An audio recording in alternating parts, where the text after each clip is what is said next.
Hi friends, இன்றைக்கி நம்ம சேனலில் இன்றைக்கி சூப்பரான நல்ல சுவையான மசாலா மிளகாய் பஜ்ஜி எப்படி செய்கிறதுன்னு பார்க்கலாங்க. மசாலா மிளகாய் பஜ்ஜி செய்கிறதுக்குங்க நான் உருளைக்கிழங்கு தேவையான அளவு எடுத்து நல்லா வேவிச்சிட்டு மசிச்சு வச்சுருக்கேன். பஜ்ஜி மிளகாய் பாருங்கள், தேவையான அளவு எடுத்து வச்சுருக்கேன். உங்களுக்கு எவ்வளோ தேவையோ அந்த அளவுக்கு மிளகாய் எடுத்துக்காங்க. இப்போ உருளைக்கிழங்கு மசாலா ரெடி பண்ணுறதுக்கு அடுப்பத்தை வச்சுக்கலாங்க. இந்த மாதிரி ஒரு பாத்திரம் வச்சுக்கலாம். தேவையான அளவு எண்ணெய் சேர்த்துக்கலாங்க. இப்போ எண்ணெய் நல்லா காஞ்சிச்சுங்க. கடுகு ஒரு 1/4 ஸ்பூன் அளவுக்கு சேர்த்துக்கலாம். பெரிய வெங்காயம் பாருங்க, ஒரு வெங்காயம் எடுத்து நீல வாக்கில் கட் பண்ணி வச்சிருக்கிறேன். இப்போ வெங்காயத்தை நம்ம எண்ணெயோட சேர்த்துக்கலாம். கருவேப்பிலை தேவையான அளவு சேர்த்துக்கலாங்க. இப்போ வெங்காயத்தை நல்லா வதக்கி விட்டுக்கலாம். இஞ்சி பூண்டு விழுது தேவையான அளவு சேர்த்துக்கலாங்க. இப்போ இஞ்சி பூண்டு பச்சை வாசனை போகிற அளவுக்கு நல்லா வதக்கிக்கலாம். இப்போ இஞ்சி பூண்டுலாம் நல்லா பச்சை வாசனை போய் நல்லா வணங்கிடுச்சுங்க.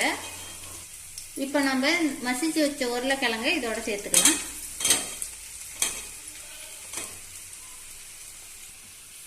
இப்போ உருளைக்கிழங்கு சேர்த்தாச்சுங்க. தேவையான அளவு மஞ்சள் சேர்த்துக்கலாம். காரத்துக்கு தகுந்தாப்புல மிளகாத்தூள் சேர்த்துக்கலாங்க. கரம் மசாலா ஒரு 1/2 ஸ்பூன் சேர்த்துக்கலாம். இப்போ எல்லாத்தையும் சேர்த்து நல்லா வதக்கிக்கலாங்க. உப்பு வந்து தூள் உப்பு எடுத்துக்காங்க. கல் உப்பு போட்டிங்கன்னா கரையாது, அதனால தேவையான அளவு உப்பு சேர்த்துக்கலாம். உப்பு சேர்த்துட்டு நல்லா வதக்கி விட்டுக்கலாங்க. இப்போ தேவையான அளவு மல்லித்தலை சேர்த்துக்கலாங்க. இப்போ எல்லாத்தையும் சேர்த்து நல்லா வதக்கி விட்டுக்கலாம். இப்போ நமக்கு சூப்பரான உருளைக்கிழங்கு மசாலா ரெடி ஆயிடுச்சுங்க. அடுப்பு ஆஃப் பண்ணிட்டு இறக்கலாம். இப்போ உருளைக்கிழங்கு மசாலா பாருங்க, நம்ம ரெடி பண்ணி எடுத்துட்டு வந்து வச்சுட்டோம். இது ஒரு சைடு இருக்கட்டுங்க. பஜ்ஜி போடுற மிளகாயில இந்த மாதிரி கத்தி வச்சு நம்ம கட் பண்ணிக்கலாங்க.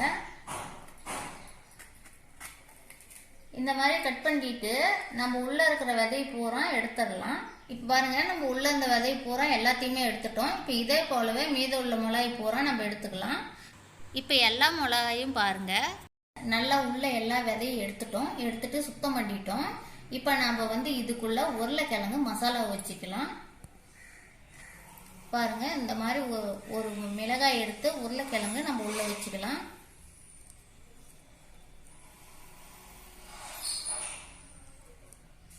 இப்போ பாருங்க, நம்ம மிளகாய்க்குள்ள நம்ம உருளைக்கிழங்கு மசாலாவெல்லாம் வச்சுட்டோம். நம்ம இதே போலவே மீத உள்ள மிளகாய் எல்லாம் நம்ம உருளைக்கிழங்கு வச்சு எடுத்துக்கலாம். இப்போ எல்லா மிளகாயிலையும் பாருங்க நம்ம உருளைக்கிழங்கு சேர்த்துட்டோம். ஒரு சைடா இருக்கட்டுங்க. நம்ம மாவு கரைச்சிக்கலாம்.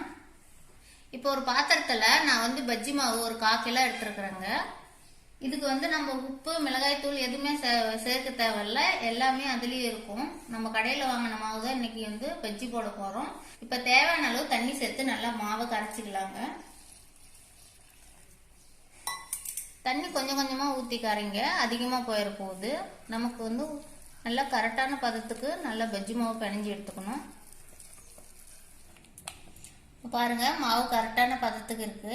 இந்த அளவுக்கு இருந்தால் தான் நம்ம பஜ்ஜி நல்லா வரும். ரொம்ப தண்ணியாட்டம் போயிட்டா நமக்கு பஜ்ஜி நல்லா வராது. இப்போ பஜ்ஜி மாவு ரெடி ஆயிடுச்சுங்க. இப்போ இந்த மாதிரி ஒரு பாத்திரத்துல எண்ணெய் பாருங்க தேவையான அளவு ஊத்தி இருக்கேன். இப்போ எண்ணெய் நல்லா காஞ்சிடுச்சு. நம்ம இப்போ பஜ்ஜி போட்டுடலாம். இப்போ பஜ்ஜி மாவு ரெடி ஆயிடுச்சுங்க. இப்போ நம்ம மிளகாய் எடுத்து நல்லா நனைச்சிட்டு பஜ்ஜி போட்டுக்கலாம்.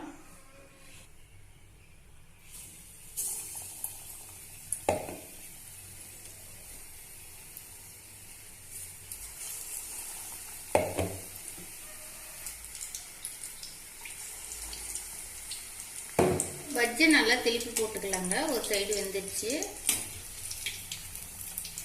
இப்போ மிளகா பஜ்ஜி பாருங்க நல்லா வெந்துருச்சு. நம்ம எடுத்துக்கலாம்.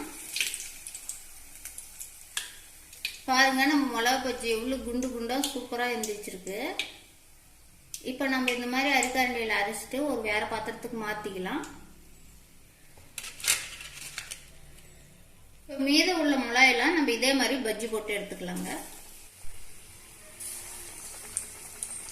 இப்போ நமக்கு சூப்பரான மிளகாய் மசாலா பஜ்ஜி ரெடி ஆயிடுச்சுங்க. பாருங்கள், நல்லா குண்டு குண்டாக சூப்பராக சாஃப்டாக இருக்குது. சாப்பிடவும் வந்து டேஸ்ட் ரொம்ப நல்லா இருக்குங்க. நீங்களும் இந்த மாதிரி வீட்டில் ட்ரை பண்ணி பாருங்கள். இந்த வீடியோ பிடிச்சிருந்துச்சுன்னா லைக் பண்ணுங்கள், கமெண்ட் பண்ணுங்கள், ஷேர் பண்ணுங்கள். மறக்காமல் எங்கள் சேனலுக்கு சப்ஸ்கிரைப் பண்ணுங்கள்.